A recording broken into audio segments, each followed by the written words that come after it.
Bill, the Gates Foundation is zeroing in on inequality as the greatest obstacle to creating a decent life for people in the world's poorest countries. Why inequality?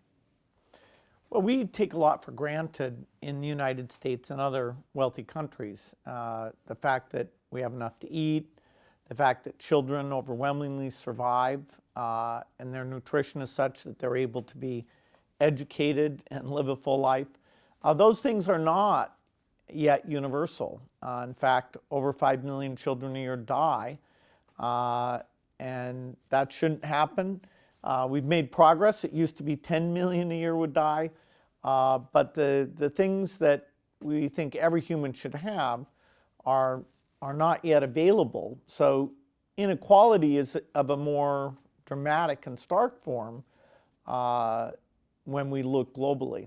Now, you're optimistic in part because of the amount of progress that's already been made, right?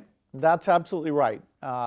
Because of new vaccines that have been financed so that they can go to all the world's children, these death rates have come down quite dramatically. And living conditions have improved. Absolutely. They're not at the level of the US and other rich countries, but 50 years ago, there were poor countries and rich countries. Today, most of the people on Earth live in middle-income countries. There still are parts of the low middle-income countries and some poor countries where anybody who visits will see such stark deprivation that they feel just from a human moral point of view that the slight amounts we spend to help with that, that we ought to maintain or increase that generosity. The economic and political conditions that you need to fight inequality are deteriorating. The world appears to be on the verge of a recession, and multilateralism is breaking down. Nationalism is on the rise in many of the world's richest countries. What's that going to mean for the efforts you and others are making? The global economy is actually doing quite well. China has high growth, India has high growth. There are very few countries that are having GDP go down. So the total resources, people are richer today than 10 years ago, 20 years ago by a lot. And because these lower income countries have risen so quickly, actually global inequality has gone down somewhat, although it's still very high. We also have the benefit of science. Science can invent new vaccines, understand malnutrition, and give us tools, new tools that are very, very effective. So the only place that I'm concerned is that political atmosphere. There's more money, there's better science, but if people aren't willing to look at the boys and girls who live outside their country boundaries and say, less than 1% should help lift those countries up, maintain stability there, and help those countries become self-sufficient. So eventually this won't be necessary. The focus on that as a positive thing we should be proud of is a little bit less. And so, all the more reason to talk about the success, talk about the impact, to try and maintain the both moral and strong benefit that comes from global engagement. How would you describe that political atmosphere today relative to maybe the best place it's been in the past 20 years? Well, the period that the United States raised its help to poor countries the most was under President Bush. He saw that the AIDS crisis needed an emergency response. On a bipartisan basis, a substantial increase in resources went to that. And that's been amazing. It's saving tens of millions of lives, and that's continued. There have been discussions about cutting that from the administration, but the Congress has said, no, we want to maintain these things we're very proud of. And that if you go to Africa, is recognized as the U.S. absolutely at its best. I will say that domestic distraction and not seeing these people far away as like us and deserving of a tiny bit of our help, that message isn't as common and yet it's so worthy that we challenge ourselves in terms of our creativity. People want to live a moral existence, and if you can get them to actually visit these places, I've never seen a case where somebody isn't drawn in. To your point, President Trump has a different attitude toward multilateralism, U.S. interests, and how and where U.S. tax dollars should be spent than his predecessors, Presidents Bush, President Obama, for example, President Clinton. Does that pose a risk to what you're trying to do? Well, certainly the executive branch picks the key people to run these programs. As yet, the programs are continuing to run. So it's not the worst case here. Do you worry about that? Oh, certainly. There's often something that, will say, okay, these are foreigners, should we help them? But when the Congress pushes back, they haven't had to push back very hard, and people say, okay, we'll keep doing these things. So the U.S. still has a lot to be proud of, and for the U.S., it's 0.2% of government spending. In that case, GDP. We're about a third as generous as the European countries are. They often look and say, okay, why doesn't the U.S. do more? We're the biggest in absolute because our economy is so much bigger. So I think this is a story because it's far away and because the success is not well known. We do have to get better at talking about it to draw people in because these are solvable problems. We will get an HIV vaccine, we'll get a TB vaccine, a malaria vaccine. The countries in Asia, like Indonesia, Vietnam, India, that used to get a lot of foreign aid, have lifted themselves up. And so they're becoming rich enough that they are self-sufficient. Africa is going to take 20 plus years. It's a much tougher situation, but that's great. Now we get to focus our aid dollars on lifting up those countries. How long do you think it's going to take before we have an HIV vaccine, before we have a TB vaccine, before we have a malaria vaccine? Well, in each of those areas, the Gates Foundation's investing hundreds of millions a year.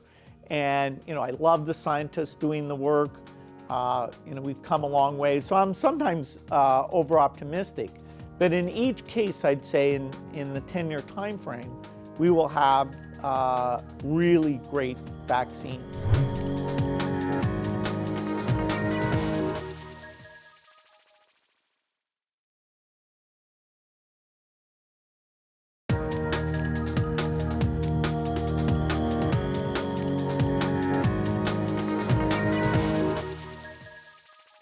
Let's talk about climate change, Bill. You believe that climate change poses an even greater threat to the people in poor countries than it does to the people in rich countries, doesn't it? Absolutely. If you can't afford air conditioning, if when your crop fails, you don't have a savings account to get past that, 1 year in 8, and so your children aren't having enough to eat. If you live near the equator where the absolute temperature is far higher than it is in the temperate zones, climate change is caused by middle income and rich people, but the people who suffer by far the most will be the poor. So it's very unjust. Even eventually for the wealthy people, the problems will be very, very bad. But for the next 30, 40 years, most of it will hurt the subsistence farmer. Why focus your efforts at the foundation on mitigation and adaptation to climate change instead of combating the root problem, carbon emissions? Well, mitigation is not an area that the foundation gets involved in. That's where you're trying to switch to green energy or electric cars or meat that is made without cows. That's big private sector stuff. And you invest in that. I invest, billions in those things, including, nuclear reactors and all sorts of things to help there. Adaptation, which is taking the fact that there will be climate problems, and we need to help those who are hurt by it, by giving them better seeds that can deal with the drought or that are more productive so you can save more money. Those things the foundation is very, very involved in. Do you think climate change is stoppable or maybe even reversible at some point? Well, we're not going to have a year where the world is cooler than it is today. The temperature, average global temperature, is going to go up a lot.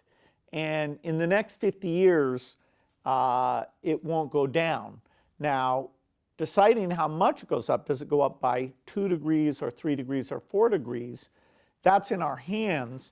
If we ignore the problem, you're going to head to something that's like a 4-degree scenario, which in terms of natural ecosystems, forest fires, days that humans just can't go outside if you live near the equator, it's pretty extreme case. Knowing how seriously people are going to take it and what type of innovations will come along will determine where in that 2 to 4 degree range we are by the end of the century. And I certainly hope we don't run the experiment of being higher than 2 degrees, but it will take a lot of commitment and a bit of luck on the innovative breakthroughs to be able to get there. There are a number of different ways of fighting climate change. Renewable energy is clearly one of them. Do you think governments should subsidize renewable energy or should take-up be dictated by market forces alone? Well, the cost of wind and solar has come down dramatically, and some of that subsidization has helped drive that volume, which drives the learning curve, and the prices come down. Now they're not going to come down much more. So the tax benefits there should be shifted into things that are more limiting, like energy storage, offshore wind, which still has a huge premium price, lots of places that we need the market to get going. Bill, some people would ask, why should I care about global inequality when at least here in the United States, domestic inequality is such a persistent and growing problem? Well, there's no doubt that over 99% of the money in the U.S. that the U.S. government spend should go to domestic inequality. Now, we should be smart about how we spend that to improve schools, to perhaps improve income tax credit, huge number of things we should be debating to use that money well. You've told me before that a progressive income tax structure is the best way to fight the inequality problem here in the United States, a redistribution of resources, if you will. And if anything, our tax regime should be more progressive. You still feel that way, right? Well, the government is spending more than it takes in. So at some point, even for the current safety net and programs, somebody's going to pay more in taxes. And I do think that should be done in a progressive fashion. Just fixing the taxes alone, is a big help, but you also want the impact of that government spending to really learn, why are kids dropping out of college? It's not the case that affordability is the only problem in U.S. higher education. And for some cases it is, but I wouldn't even put that at the top of the list. Now that so much wealth is concentrated in the hands of so few, some people say that a wealth tax, not an income tax, is the only way to properly tackle the inequality problem. Could you get behind a wealth tax? I wouldn't be against a wealth tax. Unless you get a lot of nations cooperating and deal with some of the problems like people leaving the country, or how do you do these valuations that can get quite complicated, and if you have to do that every year. But if the society got behind a wealth tax, yes, you can raise money that way. Not many countries do it. In fact, Europe has less today than it had before, partly because if you're a small country, the issue of people leaving, changing their residence is a fairly big issue. In general, I'm for way more financial transparency. I don't like that you can have trusts where nobody knows who owns it. Whenever you talk about all this money that moves around and, what did it pay taxes? Is that criminal money? We should have a lot more transparency. So I doubt the U.S. will do a wealth tax, but I wouldn't be against it. The closest thing we have to it is the estate tax, and there I've been a huge proponent that that should go back to the level 55% that it was a few decades ago. Tax refugees are a real issue. What would you say to your fellow billionaires, and in some cases millionaires, who reject the idea of progressive taxation and increasingly are relocating, at the very least under the current regime, to states where they don't have to pay as much tax? Yeah, so the biggest issue about this would be if people are actually leaving the country altogether. There you could have something like an exit tax, certainly for their U.S. assets. Within the U.S., there's a fair bit of zero-sum competition, both for individuals and for businesses, where if somebody's going to place some jobs, then gigantic money gets spent to them. I think a lot of that the states should sit down and sort of declare a truce in terms of how that money gets spent. We're never going to totally align the income tax regime across the 50 states, but if they would move towards the middle in some way, that would be helpful. There are jurisdictions that are getting to a point where it really does become that they're not helping themselves by raising the rate.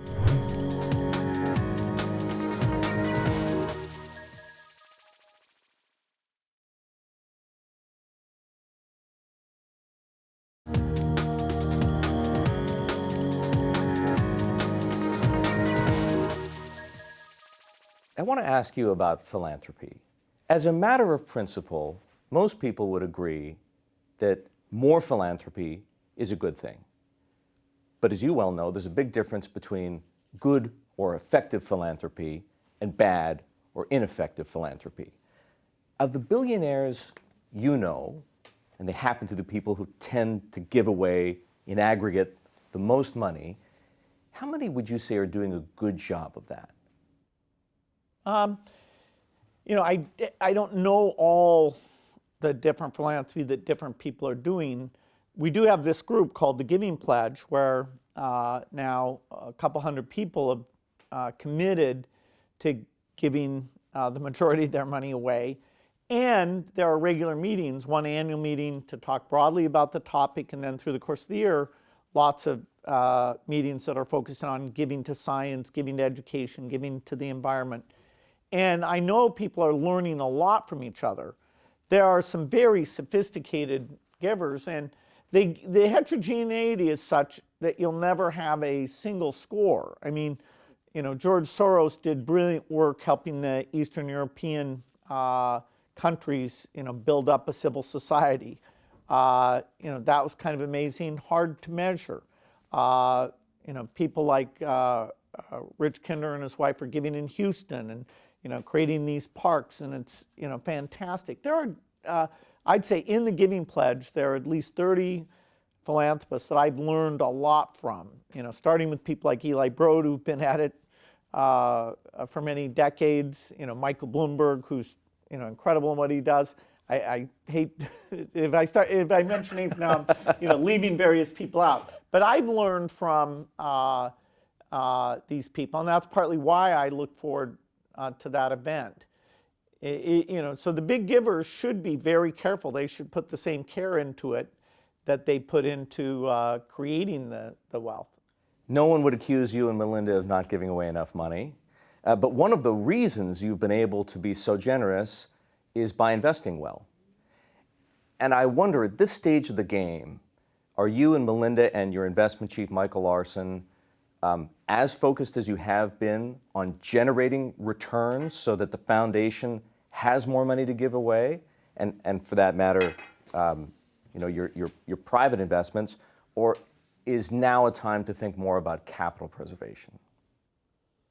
Well, I'm bullish on the U.S. businesses and global businesses. So we're not, in some defensive posture where we're mostly in cash or anything like that. The strategy that's been used on the investments is to be over 60% in equities. And that's still the case? No, that's still the case. And even after a 10-year bull run? Well, yeah, calling market turns is a very tough thing to do. You can make the case that the yields aren't very high, but that's true across all asset classes. I mean, T-bills at 10-year, less than 2%. So there's no, obvious thing to beat other investors out there, and there's reasons to think absolute returns for the next decade will be less than they have been for the last several decades. The government has opened up an antitrust review of big tech, Facebook, Amazon, Google, and Apple. Do you still believe it's better to regulate these companies than to break them up? And if so, why? Well, breakup, I don't know the last time a company was broken up. It's quite a long time ago. And you have to really think, is that the best thing? If there's a way the company's behaving that you want to get rid of, then you should just say, okay, that's a banned behavior. Stop just doing splitting that. a company in two and having two people doing the bad thing, that doesn't seem like a solution. So it's a pretty narrow set of things that I think breakup is the right answer to. These companies are very big, very important companies. So the fact that governments are thinking about these things, that's not a surprise.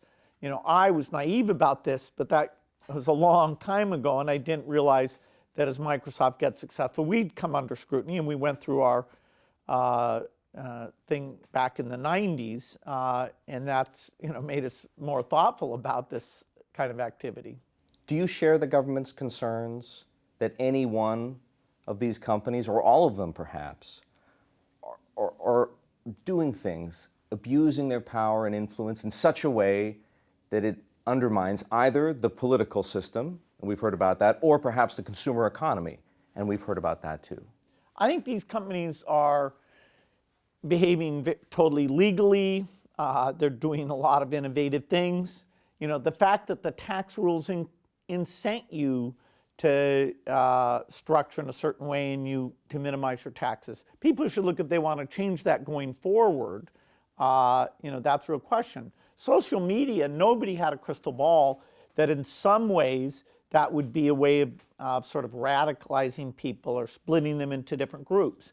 What exactly the solution to that should be to have us more reading a common front page and not being pulled to extremes, I don't think you can rely completely on the tech industry to worry about that enough, come up with the solutions. I do think government really needs to talk about what those rules should be. So it's not, you could say I'm biased, but I see these as well-meaning, highly innovative companies that it's up to society to make sure that their innovation doesn't have negative side effects.